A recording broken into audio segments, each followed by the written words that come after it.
Hello, everybody. Happy draft day, and welcome to Big Blue Kickoff Live, presented by Cadillac, the official luxury vehicle of the New York Football Giants. I am John Schmeelk, blessed to be joined today on draft day by Matt Citak. Matt, we have been at this for a long time, getting ready for today. The day is finally here, and I am excited to stop talking about what might happen and talk about what will happen. Yes, very excited to see, which top prospect we add to the Giants tonight. It's going to be exciting.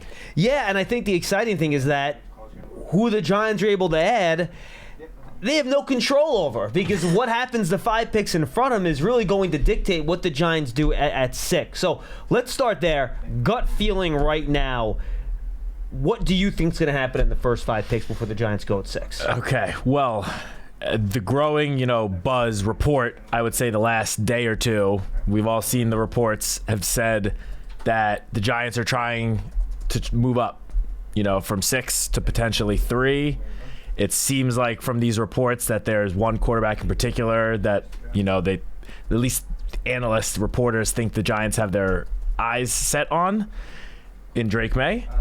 I think the Giants have done a good job, by the way, keeping their cards close to the vest and not really letting out there who their favorite quarterback is. Yes, which is also why, I see these reports and I take them with a little bit grain of salt. Bingo. Because for months, Joe Schoen has, kept the cards close to his vest, has spoken about how he's keeping the cards close to the vest, for the 24 hours leading up to the draft, for all of a sudden everyone to know what the Giants' plans are.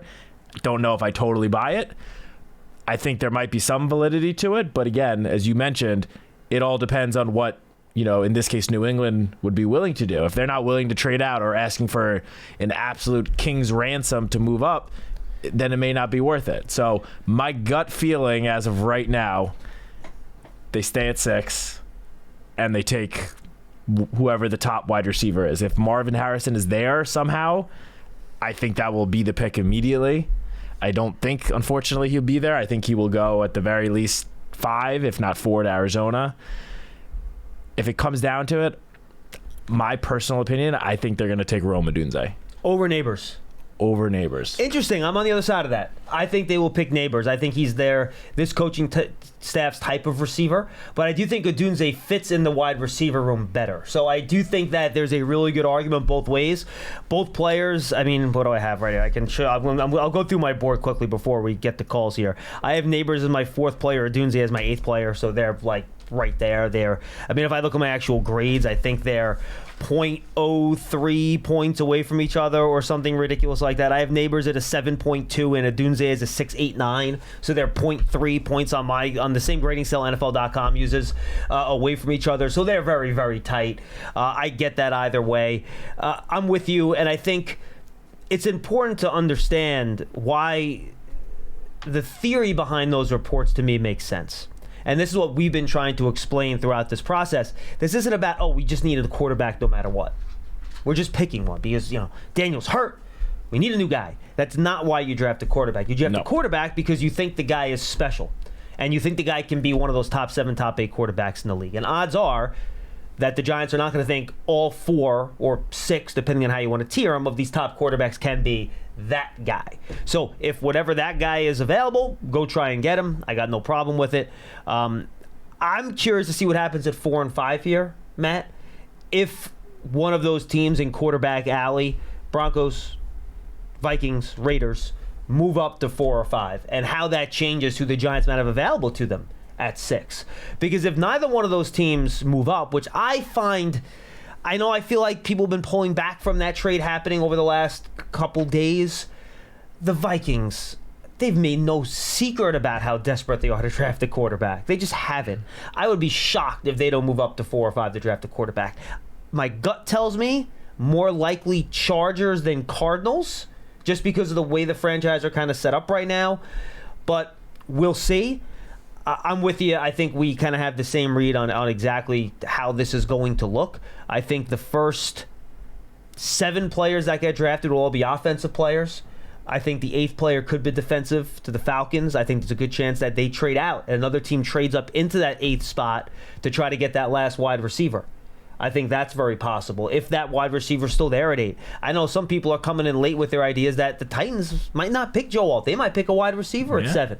or the Chargers and the Cardinals both pick receivers at 4 and 5, then the Giants get the last guy left at 6. And then maybe all those guys are off the board. And then maybe the Vikings can sit and pick at 11 and get McCarthy, though I would think the Broncos would try to kind of slide in front of them to grab him. So I think we are going to get some type of trades in the top 10. Let's play that. 1.5 trades in the top 10, over or under? Over.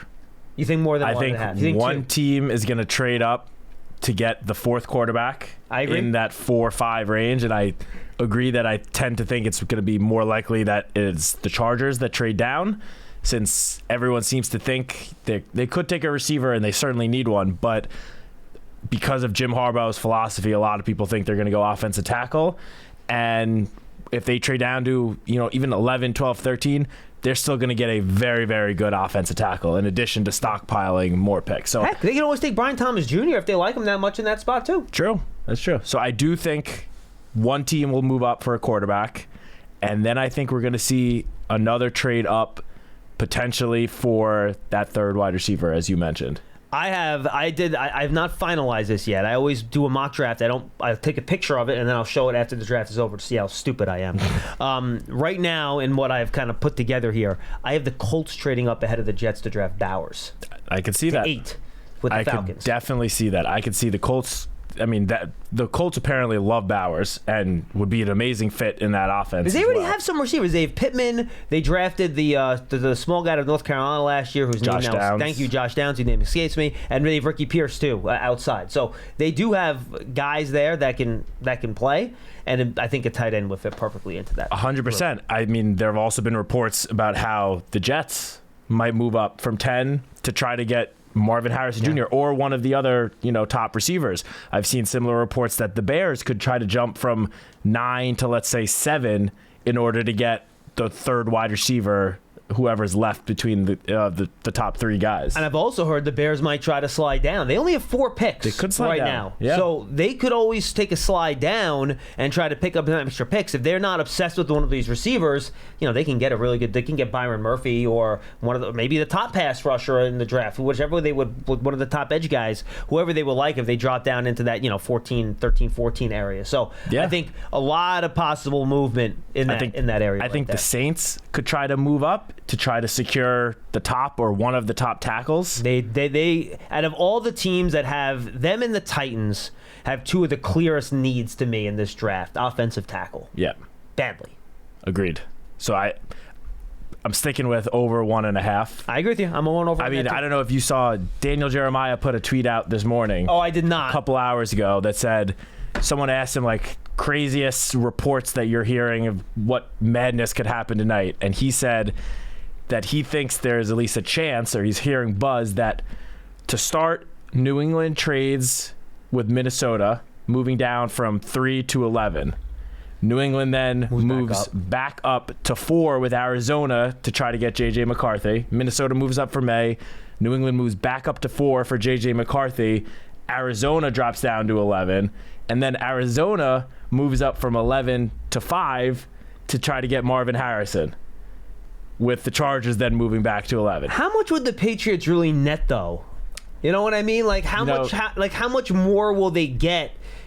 Going from 3. So what, they would go from 3 to 6, and then go from 3 to 11, and then 11 to 4. So how much more would they get than they give up in that trade? Yes. What would they net, 1 3rd round pick or some stupid thing like that? Dan Salomon and I were talking about this exact thing, and I mean, basically, I would expect what you would net from if you were just to move from 3 to 4. It's like a 2. Maybe a 2, maybe a 3. I guess it makes sense if you can pull it off, but that's a lot of work for one day. Yeah, I don't think all of that is going to happen. I don't see Arizona trading down, because they already have 11 draft picks in this draft. They have a lot of picks. They need an elite receiver. I think our pick at 6 would be the furthest they'd be willing to move down, because then you still get your elite wide receiver to give Kyler.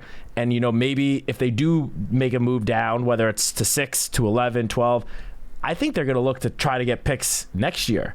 Because how many more picks do you need if you already have 11 in this year's draft, including 2 first-round picks? And to me, where this draft really gets interesting, and this is what I'm keeping an eye on, I don't think the Patriots are picking a quarterback. I don't think them trading out of that spot's very realistic. I just don't think their ownership group will allow them to leave this first round without a quarterback. I don't think that's going to happen.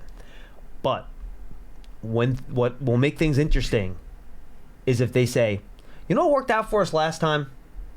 Picking a slightly underrated, underappreciated quarterback out of Michigan that has really good intangibles. And that's what we're going to do again. Heck, maybe the Crafts overrule Elliott Wolf. I don't know. However it goes down. If they pick McCarthy and May is there at 4, then all bets are off. I was going to say things are going to get wild then. Because I think you're going to have multiple teams further back trying to get up. Mm-hmm. I think you could have teams closer trying to get up. Maybe a team that we're close to. So I think that if you want to see Monty Ossenfort's phone blow up, he better have like 3 or 4 different lines ready to go. Drake May gets the 4. Look out. That pick will get moved to somebody for a absolute haul of picks. How much do you think it would cost the Giants to move up if that happens from 6 to 4 in this exact scenario? Because obviously, as Joe mentioned in his press conference yesterday, unfortunately there's a premium tax when it comes to trading up for a quarterback. If they know you're taking a quarterback, that other team is going to ask for a little bit more than what they normally would. You know, I've seen mock drafts that had the Giants moving from 6 to 4, giving up, I think it was a 3rd round pick this year and a 2nd round pick next year. I don't think that's would be enough. I think the conversation, I believe, begins with your 1st round pick next year to move up 2 slots. And then what else are you going to remember? And then what else are you going to give me? That's a lot to move up 2 spots. But here's the thing. You have to beat the other best offer. Yes. That's the trick, right? It's not like if you're the only team that's interested in doing this, right? Then you might be able to get away with, 2 2s or something like that, right? But if you're competing with other teams, the Broncos called, now, we'll give you our 1 next year, we'll give you Patrick Surtain. The Vikings call up and say, we're going to give you 3 1s, 2 this year, 1 next year. Right? Yeah. Does 2 2s even though it's only a 2-spot slide down? I mean, the Falcons might say, we're going to try to move back up with the Chargers then. And that's going to be much less expensive because you're not trading up for a quarterback. Right? Yeah. So unlike the Patriots in the previous scenario, a quarterback's still involved there. So that's still going to get the tax. But if that's the 4th quarterback and then you're moving up to 5 to pick a non-quarterback, you don't get that extra tax on it. So I think you actually probably could still net, if you're the Cardinals, maybe even a 1st-round pick if you make those 2 moves, right? So I think if May is there at 4, I think if the Giants wanted to move up, I think the conversation starts at next year's 1, and you hope you don't have to give up this year's 2. You hope you can hold on to this year's 2, and you only have to give up your 3. And look, I stick by what I said a minute ago, that it is a lot to give up to move up 2 spots. However, if you're moving up to get your franchise quarterback and he ends up being the franchise quarterback, there's not enough picks that you could trade. To quote Brandon Beane, if the guy works out, no one's going to care what you gave up for him. Exactly. And if he doesn't, you're all losing your jobs anyway. I mean, we're this is like 20 years almost to the day that the Giants made the big draft day trade for Eli Manning. Does anyone care what they gave up for Eli in that trade? No, right now? I don't. No one would. Not many people even remember. They just said, gave up a lot of picks. The 1st round the next year. Great trade. Because not only you got 2 Super Bowls, and also we're not going to get into it, but that 2005 draft was like the best draft in Giants history, potentially, with only 4 picks, none of which in the 1st round. You got 15 years where you're competing for a playoff spot every single year, for the most part, except for a few years at the end, which did not go well. So look, if the Giants decide that Drake May, J.J. McCarthy, whatever quarterback it is the guy that can take them to where this franchise wants to go, then it does not matter the picks you give up. You do it, you don't think twice, and you get your guy. Yep, 100%. But as we've talked about in the past, you need to have conviction about the guy, which I'm sure they're not making that move unless they do have that conviction. Yeah, and we were just talking about the reports that are out there. We have no idea which quarterback they really like, and you haven't had any really sourced reporting on that either. Just kind of referencing vaguely. Yeah, we've seen reports about all 3 of the quarterbacks past Caleb Williams, even some saying connecting the Giants to Bo Nix and Michael Penix. 5 different quarterbacks. So things are going to get pretty interesting tonight, one way or the other. Yeah, and I think all these teams this year, more than any other, Matt, we really don't know what these teams are going to do. Spare maybe the Commanders at 1. I think we all think Jaden Daniels at 2, but I don't know. You never know. I'm not sure about that. The Commanders, I think, have been more quiet about that than people think. I think people are kind of assuming, but we'll see. I'm really interested to find out. 201-939-4513, 201-939-4513. Don't forget, Big Blue Kickoff Live is presented by Cadillac, the official luxury vehicle of the New York Football Giants. We are going to be live tonight, folks. Paul Dottine and I will come on as soon as the Giants make their pick, whether it's at 6, if they move up in a trade, move back, which is also a possibility, move back a few spots, maybe still get a receiver, pick up an extra middle round pick. We'll be live for half an hour. That's the only amount of time the NFL lets us come on. So we'll be live for half an hour after the Giants make their pick, and that'll eventually go up on the Giants Huddle podcast feed. And then Tony Pauline and I, when the draft is over tonight, we will record our first round draft review. That'll go up on the draft season podcast feed. So make sure you check out those two podcasts, draft season and the Giants Huddle podcast, by the way. You can find them on the Giants mobile app, giants.com/podcast, or just search for draft season or Giants Huddle on your favorite podcast platform. And if you happen to be on Apple Podcasts, leave that 5-star positive review for whichever podcast you listen to, whether it's Big Blue Kickoff Live, the Giants Huddle, or draft season. It really helps our visibility and gets more people on our podcast. So I want to make sure you guys go check that out. Before we get to the calls, Matt, would you like kind of finalize my little big board here? Would you like to hear some of the highlights of it? Yes, let's hear it. I would love for you to pick it apart, which is kind of fun. So I ended up having a full set of notes and a true grade on 140 players. Wow. I got to 140. It's the most I've ever gotten to. That's impressive. Pretty proud of myself. It's about 4 with the compensatory picks. It's about 4 rounds worth of picks, give or take. All this while the Knicks are in the playoffs? I know, it's tough. Wow. I know. It's a lot of multitasking. But I got around 4 rounds worth of players. I got another, I think I have a list over there. I think there's another like 8 or 9, 10 guys I want to get to. All the top guys are done. So if I can get to those before day 2 starts tomorrow night, that'll be good. I'll get above 150, closer to maybe 5 rounds worth of guys, and I'll feel pretty happy with myself. But more so than ever, I usually have around like 17, 18 first-round players. I got to 24 this year. Wow. Got to 24. Now, there are some guys that I have borderline on. So I'll go through it real quick. I want to make sure we have time for calls. So my blue chip guys, I have 6, all right? And in this order, Caleb Williams, Drake May, Marvin Harrison, Malik Neighbors, Joe Alt, Jaden Daniels. Those are my 6. My next 4, which I call red players, I would consider them top 10 players in any year. Those top guys, I would consider top 5 players in any year, okay? So top 10 players in a year, Bowers and Odunze, touching, literally, but I have Bowers with a slightly higher grade, believe it or not. But again, position value, I would pick Odunze before I pick Bowers. Olu Fashanu, and then J.C. Latham snuck into my red trip group. All right, so that's my top 10. I think last year, I only got to like 4 or 5 players with both those groups combined. So I almost have twice as many guys in this year's class. Then you get to my true round 1 guys, all right? Here's what I have in order. Byron Murphy ended up being my top defensive player. So he's not surprised. He's my next highest player at 11. This is going to be a bit of an upset to people. I have Amarius Mims at 11. Okay, that is a bit of a surprise. I think I know he's only started, less than 10 games. His tape is that good, and he's that good of an athlete. So I believe in the player. I might live to regret that one, but that's where I have him when all is said and done. I got Dallas Turner and Quinion Mitchell. Their grades are literally touching. I think I have Mitchell rated a little higher, but the edge factor, more important position, nudges Turner ahead of Mitchell. Then I have Talese Fuaga as the next guy at 15. Terrion Arnold at 16. Troy Fautanu at 17. I have Latu and Verse. Again, their grades are also pretty much touching back-to-back. Then I have J.J. McCarthy checking in at 20. Chop Robin. And this is where I get to I could have put these guys in my round 1/2 borderline area, but I decided maybe I was in a good mood yesterday. I decided to be generous. So I have Chop Robinson at 21. Okay. I have Brian Thomas Jr. at 23. I have Tyler Guyton at 24 as a real kind of hit or miss, high-end traits, but still needs a little bit of work. And then I have Nate Wiggins at 25. So I'm sorry, I have 25 first-round grades. So Nate Wiggins snuck in as my last guy at 25. Who was after Brian?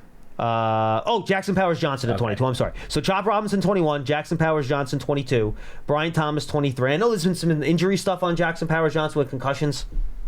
Guys, hell if I know. I know he's a really good player. So, and then Guyton at 24, and then Wiggins at 25 are my guys that I have in the first round. Anyone in that legit first round things would you say does not belong there, or you think is in the wrong order?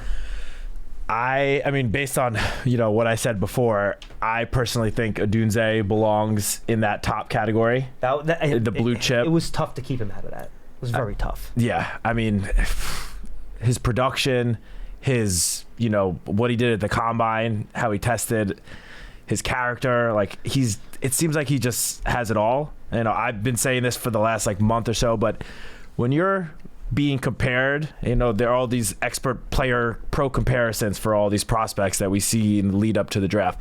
When your pro comparisons are Larry Fitzgerald and Devontae Adams, you have to be a pretty good prospect.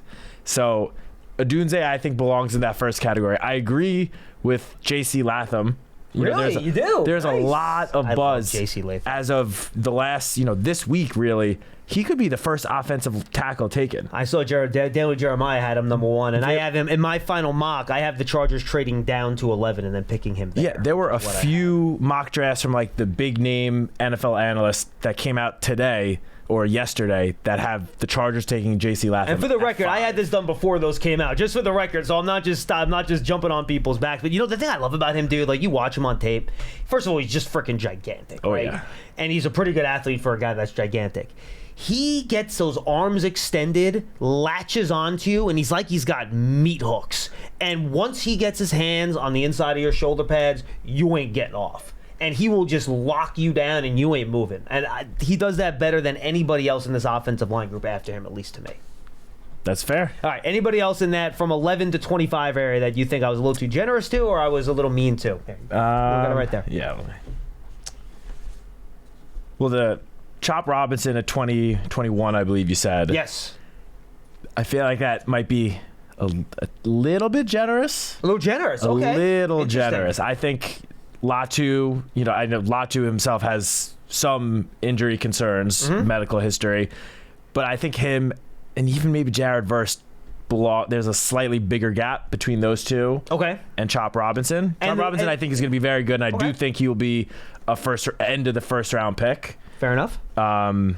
Who else? Let's see. And again, remember, that's where I told you that's where if I wanted to put in the more stringent guidelines, he would slide into that 1/2 territory. And I know you mentioned it before with Mims, but I personally have Fuaga and Fatineau above Mims. And most people do. Those are two of my favorite offensive line prospects. Yeah, there's some late word about Fautanu and some knee issues too with medical stuff. Oh, that I have not seen. I don't know. Again, I can't speak to medicals, guys. I'm just relaying reports that I'm seeing from people that I would trust online. But there is word that he might be sliding a little bit in the first round. I didn't know that. Which would stink because watch, he'll get to Dallas at 24 and then they'll end up taking him, which would be, then you have another all-pro guard there for the next seriously, 15 years. A guy guard or potentially tackle. Yeah, you imagine him. And he's going to be great wherever he is. Imagine him and Tyler Smith playing again. That's great. No, thank you. Please pass. But I really like Fuaga. Yeah. I mean, I think, honestly, if I'm the Jets at 10, I know there's all this buzz about Brock Bowers, maybe one of the receivers falling to them, but if I'm them, I'm taking one of these top offensive tackles, whether it's Fuaga or I've the Jets taking Fashanu at 10. Yeah, Fashanu, is that one guy that could play left tackle because of the Tyron Smith injury history, and he's the one guy that's been at left. You know what I mean? Fuaga's been a right tackle guy, and even Latham has been. That's why I gave him Fashanu a 10 in my little mock. Yeah, no, I agree with that. I mean, they're relying on two 33-year-old tackles to protect the 40-year-old Aaron Rodgers. And the other thing, the reason I put Mims higher, he's played so few games, I feel like it's easier to move him to left tackle because he just hasn't played as much. So he doesn't have as much of the stuff to switch over. Yeah, might be stupid, fair. but that's the way I thought about it. Last guy I just want to very quickly touch on, Byron Murphy. He's going to be great. I think he's going to. I agree with you that he's going to be the first defensive player taken. Oh, do you really? I do. I think he's going to go 8 or 9. I was talking to one of my friends who's a big Bears fan, and I said, I know there's all this buzz about Odunze, one of the receivers dropping you guys at 9, but if I'm you guys, I'm taking Byron Murphy and not thinking twice about it. I think he's going to be a stud, and putting him on a defensive line with Montez Sweat, that's going to be scary. Yeah, and then my first round 1/2 guys, which is kind of like borderline 2 rounds, I have another 7 guys in that group. Graham Barton, Cooper DeJean, Kool-Aid McKinstry with their tags kind of touching. Jerzon Newton, your guy, checking in at 29. Oh, yeah. A.D. Mitchell at 30. Okay. Again, there's some maybe off the field stuff, football character stuff that I'm not in meetings with these guys. I don't know, so that might push him down. But I think the tape's awesome. And then I have Jordan Morgan and Kingsley Suamataia with their tags touching at 31 and 32 as the last two offensive tackles. So one guy I want to ask about that I think belongs in this last category you just talked about. Xavier Worthy. I'm not huge on Worthy. I don't even have him as my next wide receiver. Really? Do I know where I have Xavier Worthy on my wide receiver stack? I do. 10. Number 10. I Wow. have him 10. I have him as a solid second rounder. I have 5 receivers in my second round, but he is my... Wow. I have Ricky Pearsall as my 6th wide receiver. Troy Franklin as my 7th. Okay. Ladd McConkey as my 8th. Roman Wilson as my 9th. And then Xavier Worthy is number 10. I mean, those are all great receivers. Very solid Shows guys. you what a great class it is. Yeah, the depth of wide receiver position this year is insane. In last year's class, Xavier Worthy probably would have been a first-round pick. And you know what? He might be a top 20 pick this year. Some team might fall in love with that speed and pick him that high. And look, I think any of these receivers in the second round, let me bring up my thing right now, and I can tell you exactly where I have them graded out. Do I have it up here? I will bring it up. Oh, yeah, I should have it printed out here. So if you look at my wide receiver rankings, just in terms of grades to show how close they are, I mean, they are touching here, dude. Pearsall, 6'3", Franklin, 6'3", McConkey, 6'3", Wilson, 6'3", and Xavier Worthy, 6'3". So they are, like, packed in there like sardines. And I think they're all... and I have another category. You get the second round picks, then you have round 2/3. So I think all 5 of those guys are like top half of the second round guys for me. Like they'll all be gone by pick 50. You know what I mean? At least if I was drafting, they would all be gone by pick 50. I agree, and I think there are a couple of other guys that you could potentially see go before pick 50 from the wide receiver. Xavier Legette, for example. Keon Coleman wasn't even in that stack for me. What about like Jalen Polk? I love Jalen Polk. I have him in the third round with Jalen McMillan and Legette, and I have Malachi Corley. Dude, you know what's really good? Javon Baker from Central Florida is actually a really good receiver. Devontae Walker from North Carolina. I mean, dude, it was tough stacking those receivers. I mean, it was really, really, really hard. I ended up having Javon Baker a lot higher than I thought. And it's funny, I put more into tape work than testing this year in terms of this sort of stuff, and Baker's testing wasn't great. I worry about the small school guys that they don't get sometimes, like the Olympic training that some of these other guys do in terms of like the raw times.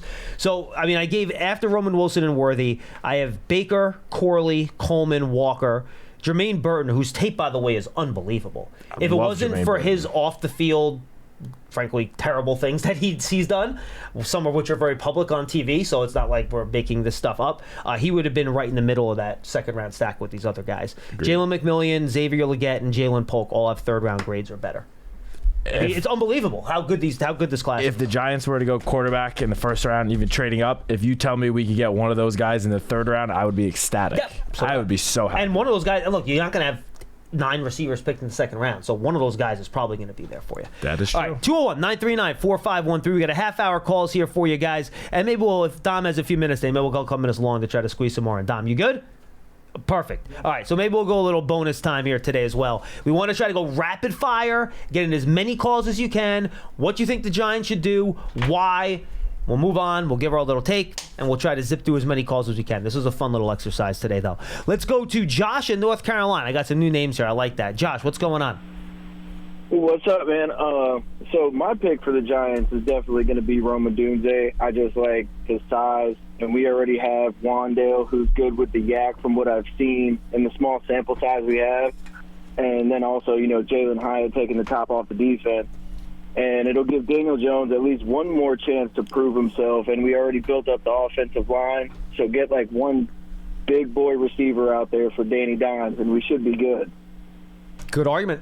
Josh, appreciate the call. Look, I think you made a great case for why Odunze would be the right fit with this group. Yeah, I mean, you have the speed guy, you have the smaller, over-the-middle guy. Odunze, 6'3", 212 pounds. I believe weighed in around that officially. That's a big boy who knows how to go up there and make those contested catches, which is, I feel like that's something, not this regime, but when the Giants went out and signed Kenny Golladay, that's what they thought they were getting. Except Kenny Golladay doesn't move like this guy moves. Oh, no, definitely not. But just that type of receiver is what I think the Giants thought they were getting.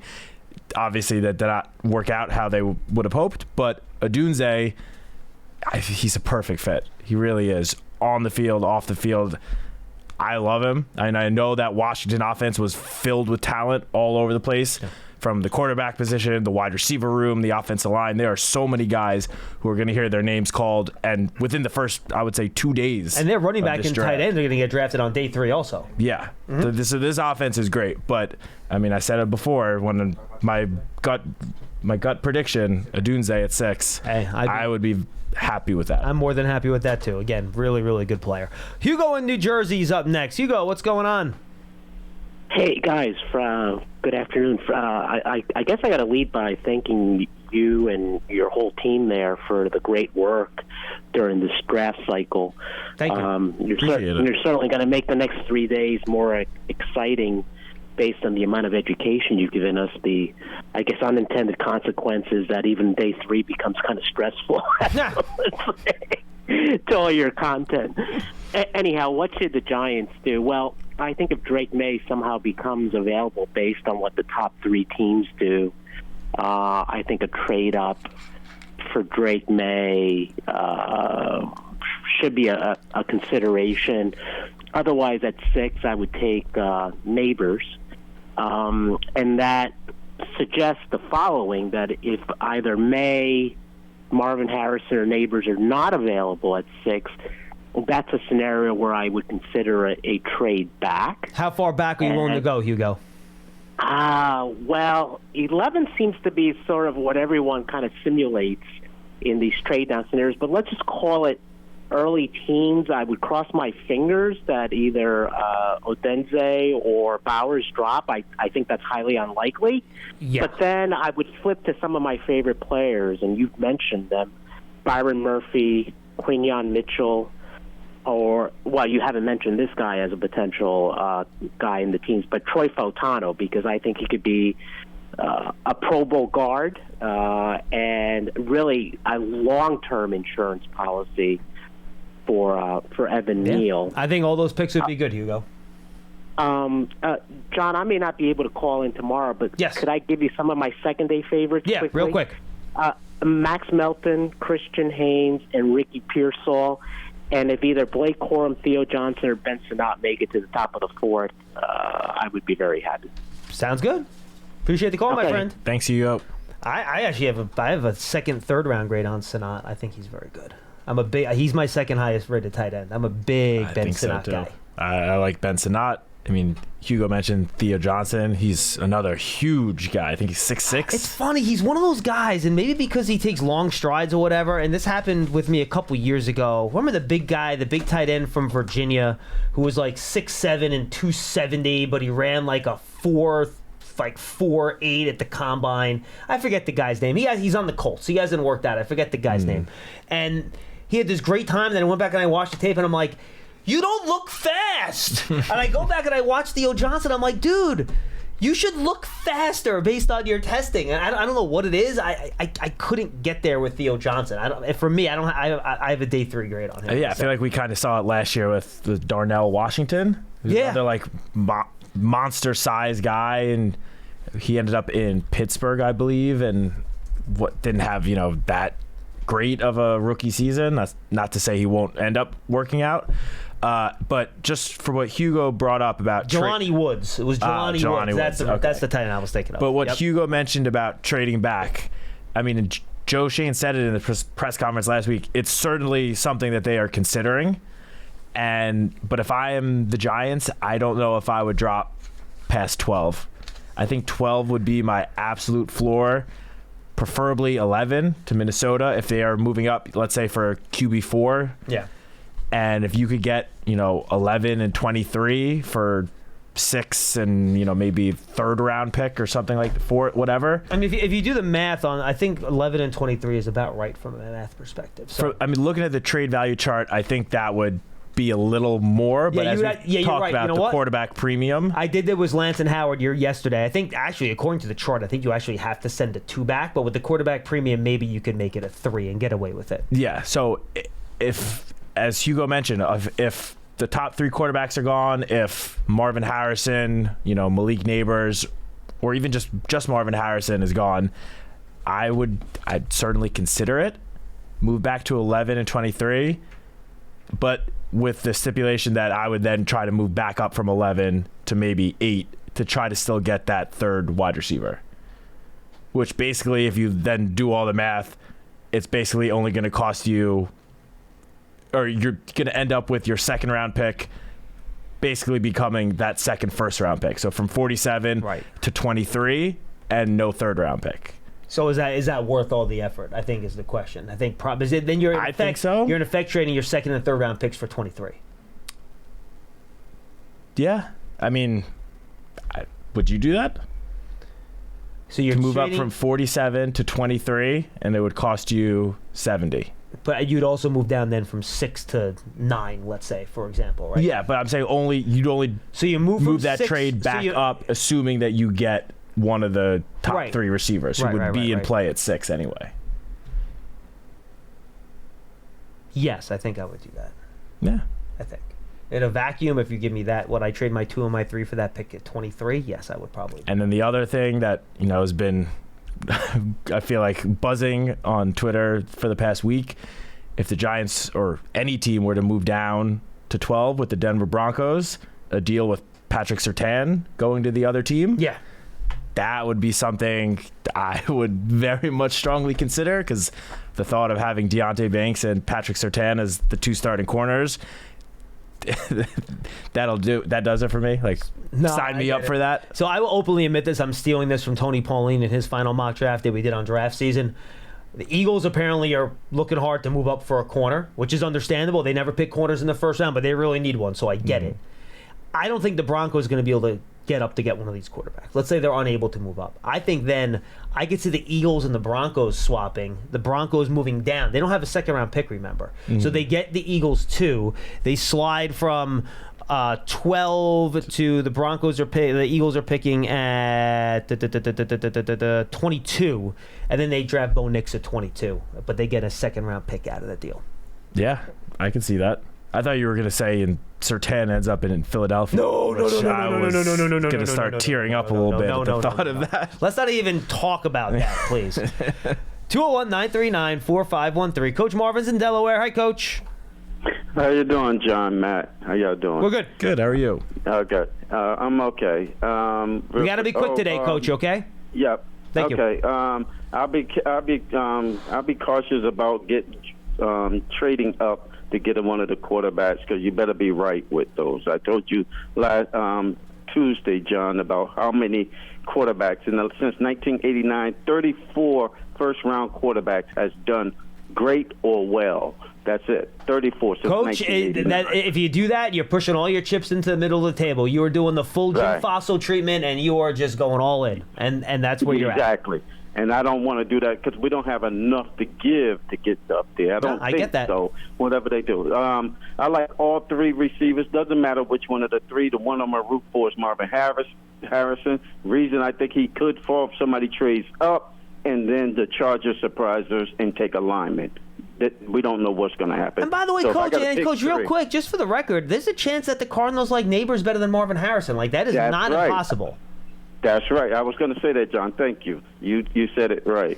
So those are the guys I would like. My surprise pick would probably be, if they go down, the surprise pick will be Quinyon Mitchell for me. I love that's Mitchell. Who I think they may go to. And my last thing, I'd like to give a shout out to John DiVincenzo.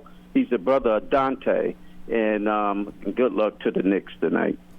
Did you coach John, his brother, or something like that? No, I just met him about a week and a half ago. So me and him communicate back and forth. So they're here in Delaware. I didn't know they lived here. Oh, neither did I. That's interesting. Yeah, and he was introduced to me.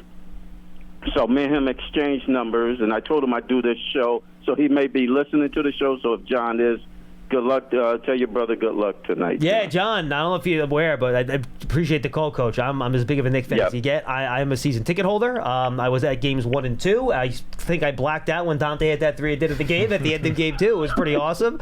And Coach, appreciate the call, man. Thanks so much. Yeah. But yeah, hopefully Jalen figures things out tonight, and you can give me a really nice draft night. Get the Giants a weapon. Have the Knicks a comfortable 3-0 lead, and I don't have to sweat this series out.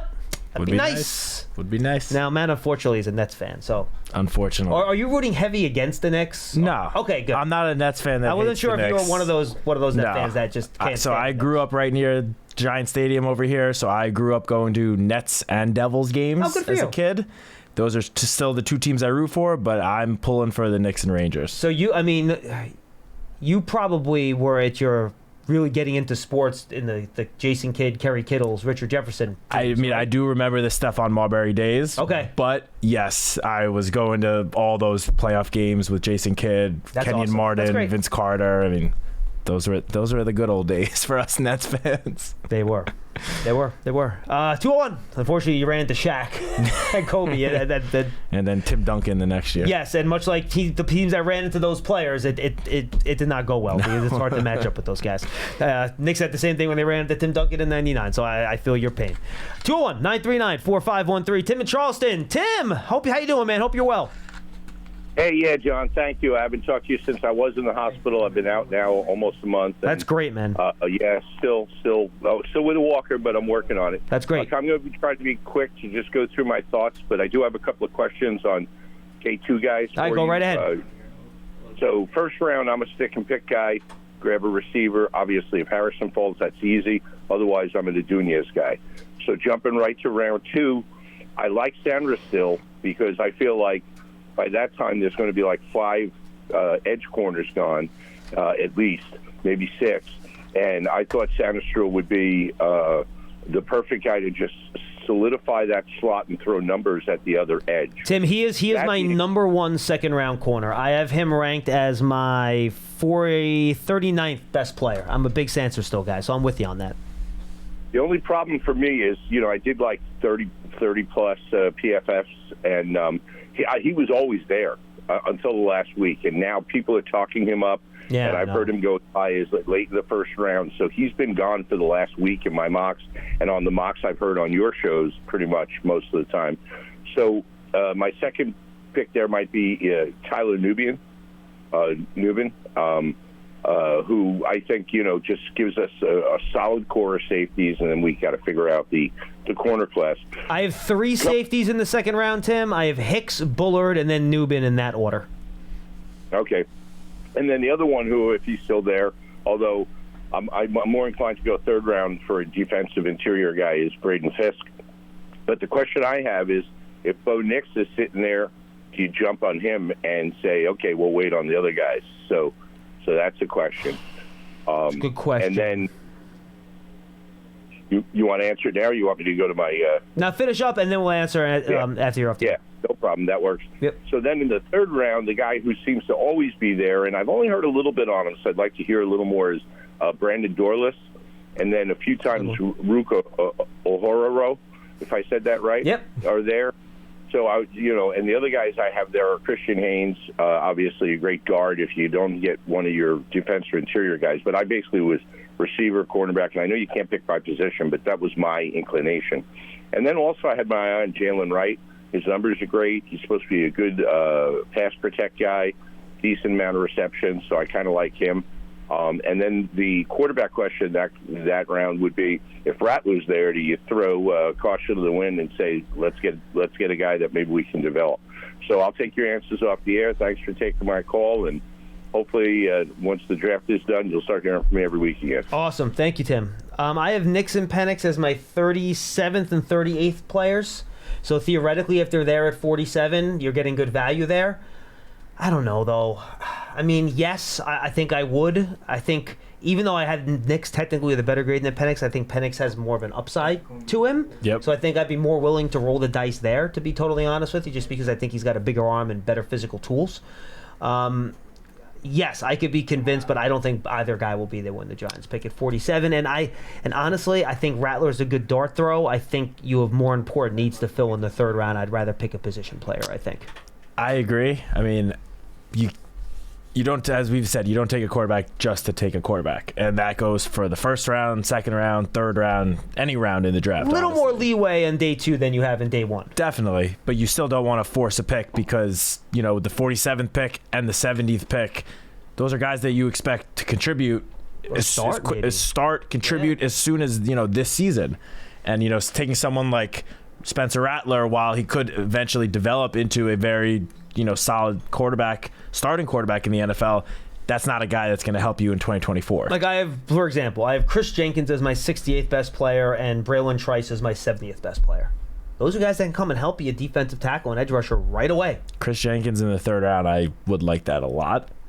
The one thing I just want to make sure that everyone is somewhat wary of is, I believe it's right after this weekend that free agent signings no longer count towards compensatory picks. Which doesn't really impact the Giants because they've kind of already zeroed that out a little bit for the most part. But for other teams, it matters more. Yeah, so there will be there will be more free agent action, I think, as soon as next week. Well, and teams know what holes they have, too, after the draft is over, which is also a factor. Yeah, so I do think that one thing to keep in mind is which veterans are out there, at which positions have numerous veterans still out there that are going to get signed and be, very solid to good starting players this season. I mean, I think you got a better chance at defensive tackle than you have at corner. And I think you have a better chance at safety than you have at corner. I was going to say safety in particular. There are a lot of very good safeties still out there on the free agent market,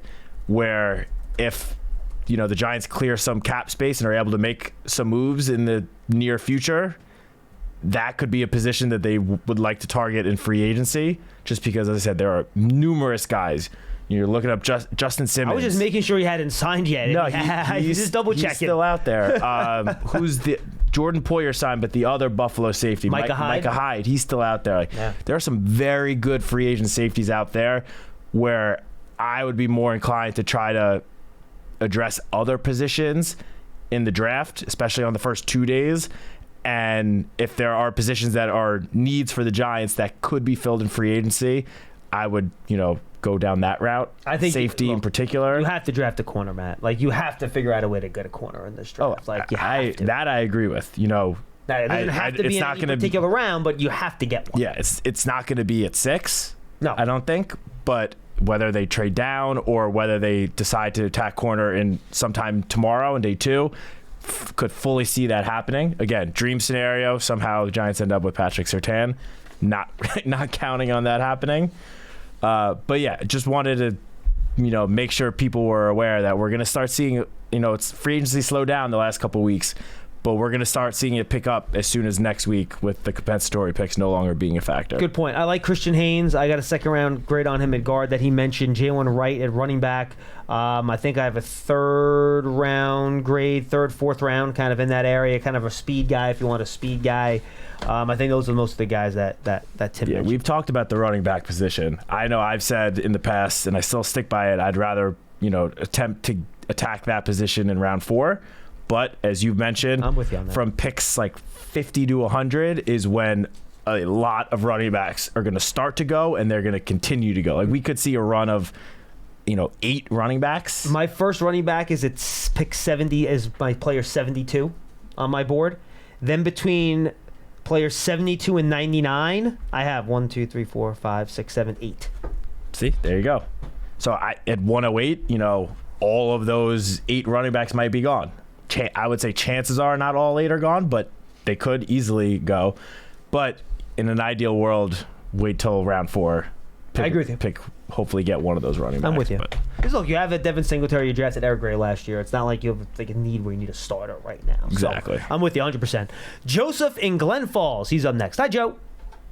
How you doing? We're great. What's on your mind? Hats off to the BBK team, the whole team and their guests. Phenomenal job. Thank you, Joseph. Thank you. If the board falls where Harrison or Malik Neighbors, if Harrison's not there, I think Harrison. Yeah. Now, what would we get if we move back to 7 or 8 or 9? If team trying to move up to pick Harrison? Yeah. Or Neighbors, say Harrison's not there. I think you're probably looking, if you're moving down to 7, maybe you're getting like a third round pick maybe. Same thing for 8. You go down to 9. I did the math on this the other day. I just got to find what the my thing was. Likely a day 2 pick. I would be open to Bowers and one of those receivers you guys were talking about earlier. Yeah, I mean, if you get into that area, I think Bowers would certainly be in the equation for sure. Yeah, and then picking up a receiver at 47, and then you got the extra pick, two extra day two picks at 3. Yeah. And you go with your, so you're really solving a lot, and you're getting your stud in Bowers. No, that could definitely. And the team is screaming for a stud on offense. Yeah, 6 to 9 is 250 points on the trade chart. That would be a third-round pick. But the Bears don't have a third-round pick, so that would have to be something that they would have to figure out how they want to work that. Oh, no, they do. That would be pick 75, and that would get you most of the way. You'd probably have to be like a 3 and a 5 you'd probably get from going from 6 to 9 on the old Jimmy Johnson trade chart. So that's not bad. But again, if there are multiple teams calling trying to get that pick, that obviously drives the price up. Sure, absolutely. Then you might get a little bit more than that. Yeah. And if Marvin Harrison is sitting there at 6, I would have to think that there would probably be more than one team calling. I would not move. No, I would not move either, but teams were certainly going to call an attempt to move up. And I think and the good thing about that, because let's say somehow you go through the first 5 picks and no wide receivers have been taken, which, by the way, is not impossible. First 4 quarterbacks, and the Chargers take Joe Alt, right? Yep. So then you feel, all right, well, I got 4 pass catchers, right? I got the 3 wide receivers and Bowers that I feel good about drafting any one of those 4 guys. Yep. So you know that if you move down to 9, you're guaranteed to get one of those guys. Still, if you went into 11, though, you still might not get one of those guys. All 4 might be gone in the next 5 picks. Like, that's not impossible. Yeah, the 3 receivers, I would say, almost certainly will be gone. Like, I would be surprised if any of those receivers make it past the Jets at 10. Now, the only way if the Titans pick an offensive lineman, Atlanta picks the defensive player, and the Bears pick a defensive player, that's how you get one of the wide receivers down to you. If you're at I agree, but I would definitely be open to that pick with the trade with the Vikings, 11 and 23. Then I take my 11 and I move back up. And I end up with the extra first-round pick. And I give up my third-round pick. Yeah. I would do that. I think we both would as well. And you end up in the same scenario where you can pick up. So you would trade pick 6. You can get a defensive back and a 47. You can get your receiver. So you're trading pick 6 and pick 70, and you're getting pick 11, and you're getting pick 23. That would be what that trade would be. Yeah, I think I would do that. Yeah, and then with your 47, you can pick up a receiver. With your 23, you pick up a stud defensive back. And with your trade up, you get Bowers. That's huge. No, I'm with you. Joseph, good call, my friend. All right, good luck. Appreciate it. Thank you. We're getting a lot of different ideas here. What to do with this 6 pick. I like it. Very good. I like it too. All right, let's go to Charlie in Portland, Maine. He wanted to talk to Bob Papa yesterday, but he didn't call in early enough, so we didn't get to his call. In fact, we never even screened this call because we ran out of time. We actually went over with Bob yesterday. Charlie, what's going on? Hey, guys. Hey, Matt. Nice to talk to you. Hey, Charlie. Have you talked to Charlie yet? I think so, yeah. But it's been a while. It's been a few weeks at least. Yeah, I think when you first started. Yeah. Look, this is how I see this going. I think Shane has put out a bunch of smoke on getting a quarterback in the first round. I think that's crap. They're going to pick a wide receiver at 6, and it's going to be Rome from Washington. Well, Charlie, honestly, here's what I think is what's happened. I think Joe Shane, much like he said in this press conference, has called other teams ahead of him and said, look, if we want to trade up, what would the parameters be? So they've had those conversations. And once you start talking to other teams about something, that's when things tend to leak a little bit, and that's probably where reporters get wind that, the Giants might be looking to trade up, because you're hearing from the other teams that the Giants have talked to that, the Giants are in conversations. Now, that doesn't mean that the Giants are dead set on trading up. They might just be doing feelers. There's no way to know, but generally how this works with rumors and reports, that's generally where they come from. Where people are like, I talked to this GM, who talked to that GM, who knows the Giants made a phone call to gauge if they could trade up to 4 or 3. You don't even know how serious they are about doing it. It's just something that kind of gets put through the grapevine. You know what I mean? Yeah, and Joe even said in his press conference last week, he said that he was straight up that he was going to be placing all those phone calls to teams in front and behind, just to sort of see, so they have all the options on the table, so they're not scrambling once they get on the clock, or when they see a certain player drop somewhere, they're not scrambling to try to negotiate a trade then. Joe said all these trades are like basically pre-negotiated, so you don't have to waste time in the moment. You just call, see if both teams are on the same page, and then send it in, and then you're on the clock. So, yeah, especially the week of, there's a lot of smoke the week of the draft. Yeah, well, the thing is, I don't think they're serious unless May fell through the door at 6, standing there. That would be the only quarterback they'd probably want. So they're going to take a wide receiver, and then they might think about trying to get a quarterback later, but Penix is not going to be there. Nix is not going to be there. So they're going into the 3rd round, 4th round, and they're going to get the rat or the brat. They're either going to get the rat or the brat, and we're going to end up with Rattler or Pratt. Yeah, that's who we're going to end up with. They're going to take a quarterback because they're going to say that, look, especially if they get the rat, he was like a Heisman Trophy candidate at one point, and we got a steal in the 3rd round or 4th round for this guy. I can just hear it all now. Charlie, I don't think they're dead set on having to draft a quarterback. I honestly really don't think they are. Could they? Yes, if the right guy is there. I don't think they're dead set on we have to draft somebody at that position because they sign Locke. They should be. Daniel Jones' era is over. I mean, my God, 2 neck injuries, ACL, concussions, poor play, except for one game in Minnesota. One game against the worst NFL pass defense that year. And that's all anybody can talk about. One game, and I'd give you 40 others that he was god-awful. It's time to move on from this guy. And if they don't pick a quarterback, this franchise is going down the toilet because until we get a quarterback, we're not doing nothing.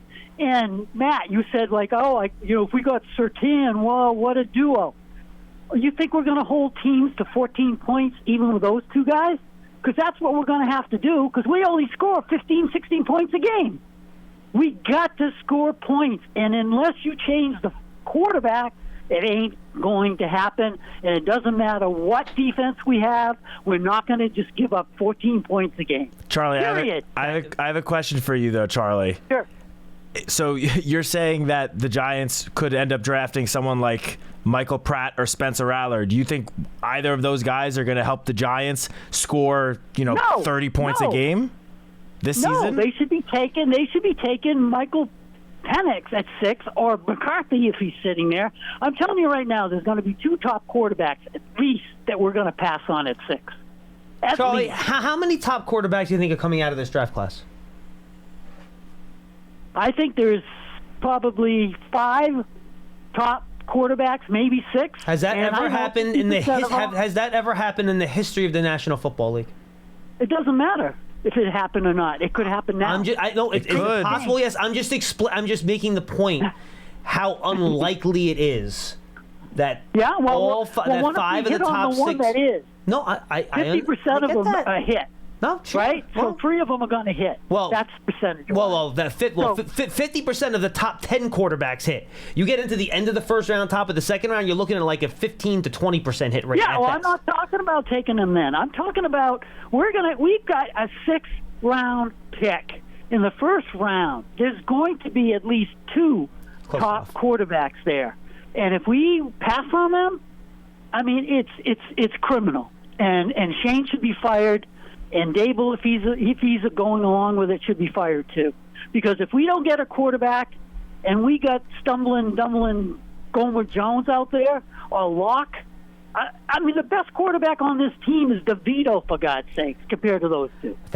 Serious. Thank you for the call, Charlie. Appreciate it. We get your opinion. I'm not going to rehash this argument again and again. I agree to disagree, and that's fine. I'll just want to make one quick point. Obviously there are people out there that feel that way about Daniel Jones and the quarterback situation, and you're obviously entitled to your opinion. Everyone's entitled to their own opinion.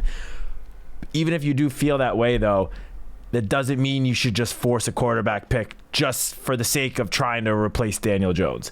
Like Michael Penix, Bo Nix at 6, everyone around the entire country, I would think, would be like, that is over. They're overdrafting there. I know quarterbacks tend to rise, but we've never had 4 quarterbacks go in the top 5 of a draft before. Now you're going to have 5 go in the top 6 picks. Like, You don't take a quarterback. I'm going to keep saying it. You don't take one just to take one. Even if you feel that way about Daniel Jones, that it doesn't necessarily mean that you need to go and attack that position this offseason. That could be something that they could, give Daniel Jones one more year, and if he has a season like last season, then next offseason, try to attack the quarterback position. And I'm saying this if one of those top guys don't fall to you at 6, or if you can't move up for one of the top guys to 3 or 4 to get Drake May or McCarthy, whoever it is. You don't necessarily have to get a quarterback this offseason just to get one. You could build the team around him, have a very, very good foundation, core group of guys on both sides of the ball, and then try to attack the quarterback position next offseason if, Daniel Jones, if you decide to move on from Daniel Jones at that point. Just to give you an idea to what the consensus is, and we had Arif Hassan on last Friday, and he talked about his consensus big board. He's a reporter, used to be with The Athletic, now he's his own Substack, Wide Left, and he puts together I think he had, how many analysts was he at? 75, I think, last I checked this. And he basically takes all their big boards together, and these are real people, these aren't just weird internet people, and he says, all right, what's the consensus rank of all these players? Not predictive mock drafts, we're talking evaluation. All right, and generally speaking, when you get these consensuses together, they're pretty accurate in determining who the best players are going to be, right? Do you have outliers sometimes? Absolutely. But more often than not, if you go too far off the consensus board, as one of our loyal listeners, Stephen Sperry, likes to say, you have the tendency to get yourself into some trouble. That's how it works. Consensus big board has J.J. McCarthy as the 23rd best player. Michael Penix Jr. is the 34th best player. Bo Nix is the 38th best player. 6th pick in the draft. 201-939-4513. By the way, folks, Giants.com/tickets. If you want season tickets, go check it out. Become a season ticket member. A lot of benefits, all good stuff. Giants.com/tickets. And also, to check out all of our draft content, all of our podcasts, Giants YouTube channel, or download Giants TV, the Giants digital streaming app. It's on all your smart TVs, Apple TV, Fire TV, all that stuff. Also on the Giants app, Giants TV. That's where you get all your Giants video content. Make sure you check that out as well. We'll take your calls for the 5 minutes till about 1:40, and then we'll say goodbye. We got to eat some lunch, or at least I have to eat some lunch before the cafeteria closes. I think Matt ate before we started. So let's go to Bash in Ohio. Bash, what's going on, man? How we doing, John? What's going on, Matt? I think I never called after Charlie. I just heard from Charlie. Yeah, I can't agree with what he was talking about as far as the quarterback, but Bash, luckily, I'm in a very zen mode right now. All the hay is in the barn. I'm feeling good we're making picks tonight, and I'm not going to let Charlie bother me. So I just sat here, I smiled, and I said, Charlie, thanks for the call. Because I've had this argument a million times. I didn't want to have it again. So, Bash, what do you have for us, my friend? I was calling this. I wanted to talk about Neighbors in Rome. I love, as far as I know, everybody consensus feel like Giants is going to take Neighbors. But I like Rome in that position. But I don't think a lot of people talked about. I wanted to ask about Neighbors and get y'all take on it.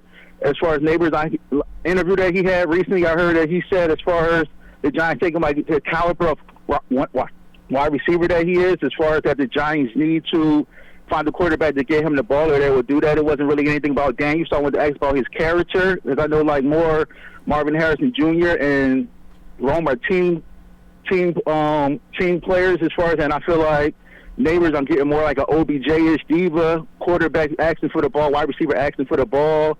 And as far as like that, I see, and I want to know what y'all think as far as Shane with that pick. I know him with Brandon getting rid of Stephon Diggs over in the Bills, shifting him to the Texans as far as that he is that same caliber. So I wanted to talk more about Neighbors' character. I remember remember when he was there, they also traded for Diggs. So when he was there, they brought the guy in. You know what I'm saying? Right. So Bash, what I would say real quick about Neighbors' character, and then you could finish, is we've talked to people. We had our LSU reporter on, talking to people around. Diva is not the word anyone has used to describe him to me. He was not a 5-star recruit. He went to a very small high school program in Louisiana. He had to work his way up. He's a blue-collar kid. He works his butt off. He's a hard worker. So he's not one of these guys that's going to take days off in practice and doesn't want to work hard. That's not the kid. So I would not put the diva wide receiver thing on him. Now, he's very self-confident, is my understanding. He's a quote-unquote dog, D-A-W-G, where he's got some self-confidence, he's got some edge to him, and he's got some attitude. So might it happen where he walks off the field once, he's not happy, and he'll say something about not getting the ball? that would not be out of the realm of possibility if that would happen, based on from what I've heard from people around the league. But you also want a guy with that type of attitude and approach playing wide receiver for you. I think Odunze is actually the safer pick because I think he's just spotless. Like, he's such a clean prospect. You can't find much wrong with him. And I think he's a little bit more polished than Neighbors is too. I'm betting on the Neighbors upside, where he's just such a freak show with the ball in his hands, which is why I can go either way on this, and I'm fine whichever guy they pick. Yeah. But that's how I would kind of compare and contrast the two guys. Okay, yeah, I just wanted to get your take on that because I didn't really. I love both their highlight tapes. As far as I feel like Neighbors is a great player, I just didn't want as far as that locker, as far as not quarterback, as far as getting a rookie quarterback or still having Jones and having. I know we want that X factor wide receiver, but I don't want nobody out there as far as I need the ball kind of player. And I feel like Rome would be a better fit with. I think a caller called earlier as far as being a better fit for the wide receiver room that we already have in place. Yeah, that's fair. So I just wanted to say, as far as like Neighbors and Rome, as far as y'all take on that, as far as Neighbors being more of a asking for the ball kind of player instead of being a team player, and I appreciate the call. Appreciate the call, man. Thank you, Bash. Always good to hear from you, Bash. And again, this will be a debate that, heck, you're going to have this debate for years, based on which wide receiver goes before the other, and people are going to be comparing them and contrasting them. So I think it'll be really, really interesting. I don't think you can go wrong with either one. Nope, you can't. Can't. Plain and simple. I'm 1,000% on board. So either way, you're going to have a lot of really good stuff to talk about. Let's go to Bob in Long Island. He's up next. Hey, Bob. Yeah, how you doing, guys? We're great, Bob. What's on your mind today, my man? Season ticket holder. Great. 28 season tickets between my family, my wife's family, and my two best friends. Well, thank you for being such a loyal fan, Bob. We appreciate that, and we appreciate you calling. Okay. I'm sensing a butt coming. Yeah. I just want to know, do you guys hear our boos every time Daniel Jones is out there laying an egg? You guys have to hear our boos. There isn't anybody in the parking lot that's a Daniel Jones fan. We never warmed up to him. It's over. If they don't go with a quarterback this year, that last caller, I don't know, he's from some other state. He's not buying tickets, but he's right on board with us.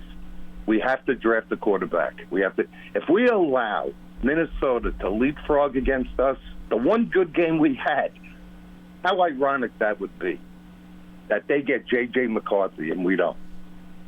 If they draft J.J. McCarthy, we're buying his jersey tomorrow. Bob, I have a question for you. No, seriously, I have a serious question for you. How good do you think J.J. McCarthy is going to be? Well, let me ask you this question.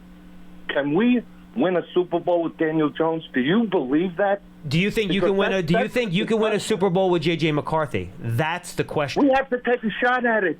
And we have to continually take a shot at a quarterback until we get one.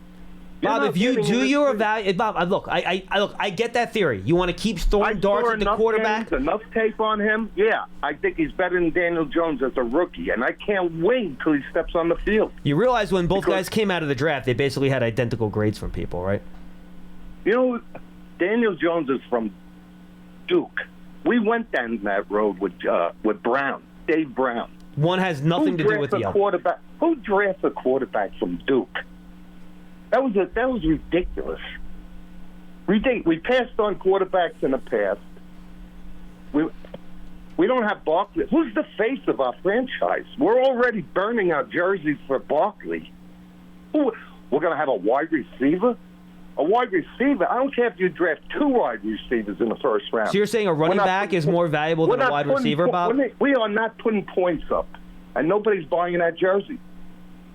I don't think the Giants are very concerned with who's buying what jerseys, to be quite honest with you, Bob. I think they're trying to build a winning team here, is what they're trying to do. Yeah, a team that can eventually win a Super Bowl. You're not going to do it with a wide receiver. That's just plain and simple. He's going to catch 30, 35 balls his first year. That's it. 30 to 35? Oh, so he's going to catch half the number of balls that Darius Slayton caught? Yeah, that's it. That's all a rookie's going to do his first year. Wow, okay. That's something. That's it. All right, let me ask you this question. There isn't an NFL team that thinks the Giants are afraid of Daniel Jones. He's never going to win us the Super Bowl. ever. Again, Bob, the point I've made on this show many times is that whether or not you draft a quarterback should not have to do with your evaluation of Daniel Jones. It's your evaluation of the quarterbacks that you're drafting. And I'm fine with him. I did enough tape. And that's fine. I watched enough game film on him. He's convinced me. I think he's going to have a great career in the NFL. Can you give me your player comparison for him? I'm just curious. And I give you, like, who's he compared to? Yeah, exactly. Yeah, like if you envision J.J. McCarthy's career 10 years from now, what player do you think he'll remind you of? It can be anybody over the last 20 or 30 years. You can pick any guy you want that you think J.J. McCarthy will remind you. He doesn't remind me of anyone. He reminds me of a very capable quarterback who's cool in the pocket, who could run. He's accurate. He's got a fantastic personality. He's just going to be the face of the franchise. So a quarterback that can run, is accurate, has got a good personality. Yeah, sounds like somebody. He's got a great way about him. He can run. He's great in the pocket. He sees the field. He's dead accurate. You don't like his deep ball. Our offensive line is not fixed yet. We're not throwing deep anyway. Okay, he'll manage that in the future. But right now, we have to move on. No, Bob, I totally get your opinion. Nobody at the game wants Daniel Jones. Nobody. Bob, thank you for the call. We're there every week. John, we're there every week. And Bob, you guys are great. The season ticket holders are awesome. You guys are great fans, and I really appreciate your opinion. And look, I like the fact, and again, appreciate the call, Bob. Thank you, that you did the work on McCarthy. And if you think that he's the guy, and he's going to be a great quarterback that can win you a Super Bowl, by all means, you should think the Giants should go get that quarterback, and that's absolutely fine. Yeah. And by the way, my opinion doesn't mean garbage. Neither does Citak's. Nope. Joe Shane and Brian Dable know more about evaluating quarterbacks than all these dopes that are out here hosting the show, dopes calling the show. We all are, novices in trying to figure the best thing out. As we've talked about over the course of this process, Matt, evaluating quarterbacks is the most difficult thing you can do. Yes. And the decision makers have more information and access to these players than we do. All we can do is watch them play football. I can watch their tape. We can watch their games. That's all we can do. Okay? We don't get to sit in meetings with the guys and evaluate how they process information, how they read the field, how they learn, how they're going to fit in the locker room, their injury history, all those things together. We don't have access to any of that. The decision makers do.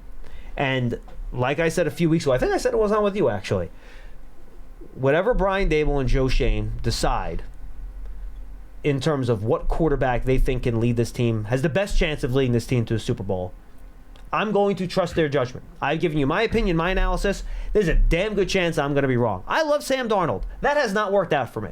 Okay? We're all wrong about stuff. I could very well be wrong about this, which is why I'm trying to not say you're wrong, Bob. You're not. It's your opinion. And J.J. McCarthy could, who knows, maybe he'll end up being the best quarterback in this class. I don't know. It's very possible. And if that happens, and in your scenario, and Giant fans are going to get mad, the Giants didn't go up and get this guy, if they don't, yeah, be mad. I totally get it. I totally get where you're coming from. All I can do is give you my evaluation, my opinion.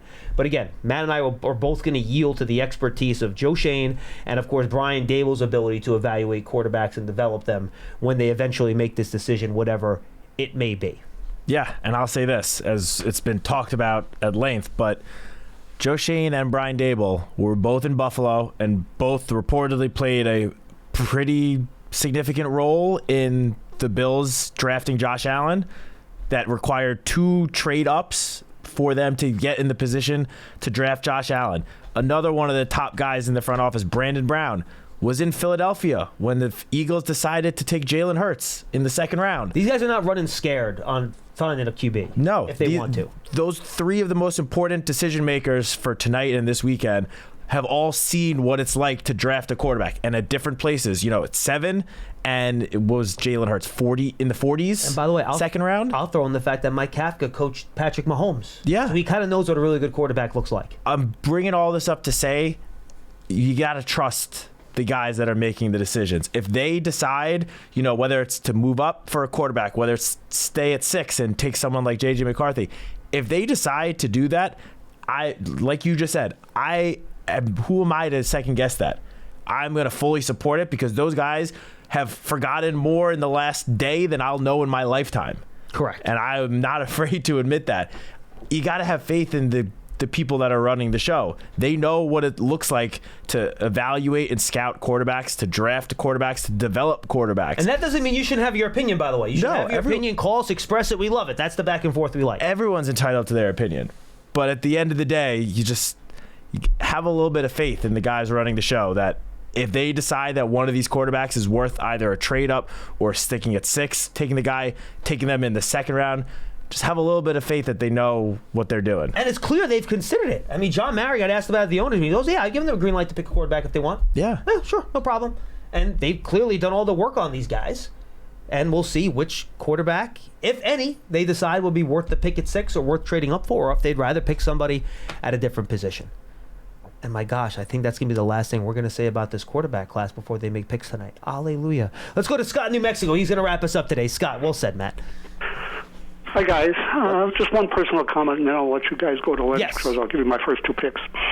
I'm getting sick and tired of people burying Daniel Jones until you have an offensive line in front of him. 85 sacks given up last year, I think. Worst run blocking offensive line in NFL history. And people are complaining about Daniel Jones. I'm just getting so mad at the fact I don't care who the damn quarterback is. You have to have an offensive line. No, Scott, look, you're right. And I didn't want to get into the whole thing after every call because we've been over this a million times. You're absolutely right. He had no help last year. They made a big decision on Daniel Jones less than a year, like only slightly more than a year ago in terms of signing to this big contract. He played in 6 games last year, the 2/3 of which were without Andrew Thomas and Saquon Barkley, against some of the best teams in football, in the 49ers, the Dallas Cowboys, the Miami Dolphins, and it didn't go well. But there were reasons it didn't go well. And the idea that this organization would completely 180 their opinion on a player they just dedicated that type of contract to over a period of 14 months, it's just not a realistic proposition. I get fans can go that way and go that way that quickly because maybe they didn't believe in Daniel last year when they signed him to the initial contract, but that's what these guys did. So they had a certain level of confidence and faith in him that is not just going to get erased because of 5 bad games when he had, to your point, crap going on around him and nothing good happening. So, yes, I didn't want to bring that up after every call because I wanted to move on, but yes, Scott, you are correct. Let me give you my 2 picks so you guys can go to lunch. Sure. First pick, I watched the LSU Pro Day. It's unofficial, but supposedly Malik Neighbors ran a 4.2840. Well, he claims he ran a 4.28. The official numbers, I believe, were in the high 4.3s or 4.41 maybe, something like that. Well, any guy, if he claims he did it. 4.37 maybe? Yeah. He claims it. He's fast. If he did He's fast. It was probably his buddy. It was probably his buddy with the stopwatch in the stands. Like, oh, hey, ran a 4.28. And any guy who, if he did run it, let's just say for argument's sake he did, okay? Anybody 200 pounds who runs a 4.28, that's Tyreek Hill on steroids. I take him over Marvin Harrison, and I take him over Dunze in deference to... Bold! Deference to Matt's pick of Dunze. 4.38 is what Dane Brugler had him for in the 40 at his pro day. Okay. So. But and he has moves, and that's the guy I would take first. Second, for the second round when they get to it, my guy is Cooper Beebe, and this is the reason why. He's in the Big 12. He was one of only 3 players to be offensive lineman of the conference 2 years in a row. And the only other players that did that is Creed Humphrey, the center for Kansas City, and Orlando Brown. He gave up 5 sacks in his career. That's about 1,400 snaps. And he gave 4 of those sacks up in his first year as a freshman. And you've seen him up close and personal, John. So I'm a fan. He is my 46th ranked player and top guard in the second round, Scott. Yeah, and I think that's what they need because he is a monster. And those are the 2 picks, and now you guys can go to lunch. Thank you, Scott. Thanks, Scott. Appreciate the call. Guys, you did a great job on the phones today. We had a lot of varied calls, different opinions. It was a lot of fun. Yeah, it was. And I just quickly touched on what Scott brought up. You just said, I love Cooper Beebe. Sometime on day 2, I don't know if he's making it to round 3, so probably have to be the second round pick. But as Scott brought up, the offensive line clearly was an issue last year. There have been resources that have already been spent in free agency towards the offensive line. I don't think any fan could fault the Giants for spending a pick sometime on the first 2 days to even furthermore shore up the offensive line, whether it's another tackle or an interior guy. I don't think anyone could fault them for that. I certainly could not. No, me neither. So your predictions of Dunze? I'm sticking with the Dunze. All right, I'm going to go Neighbors. So I think it's going to be one of our 2 predictions, barring think so too. Some craziness. I think it's Harrison. Dom's going Harrison. Oh, I mean, Going outside the box. That'd be the dream, especially for Dan Salamone upstairs. But Oh my gosh, big Ohio State guy. He would break through the door of the draft like the Kool-Aid guy, wearing a Marvin Harrison Jr. Ohio State jersey To give Joe a hug. Oh yeah, that's exactly what he would do. For Matt Citak, I'm John Schmeelk. Thank you for joining us for a final Big Blue Kickoff Live before the 2024 NFL Draft. Pardon me, presented by Cadillac, the official luxury vehicle of the New York Football Giants. Thanks to Dom for coming early to do this. We all have long nights ahead of us, folks. Again, make sure you tune into our live draft show. It's going to come on right when the Giants make their pick, whenever that might be. If there's a trade or they stick and pick, we'll be on for a half an hour, and then we'll have our draft season first round review that'll pop up right before we leave tonight. So I probably won't get up till after midnight, folks, to be totally honest with you. So check that either tonight or when you wake up in the morning on your way to work. And check out Giants.com all weekend. We'll have plenty of content tonight, tomorrow, before round 2 starts. We'll be here late all weekend. So 100%. And the Giants YouTube channel will have the interviews with whoever the Giants draft. They'll be up on the YouTube channel, Giants app, all that stuff as well. So make sure you guys go check that out. Matt will be burning the midnight oil, getting all that content that we are producing. Can't wait. Up on the website and writing some good stuff as well. Thank you, everybody. Enjoy the first round of the draft tonight. I know we will.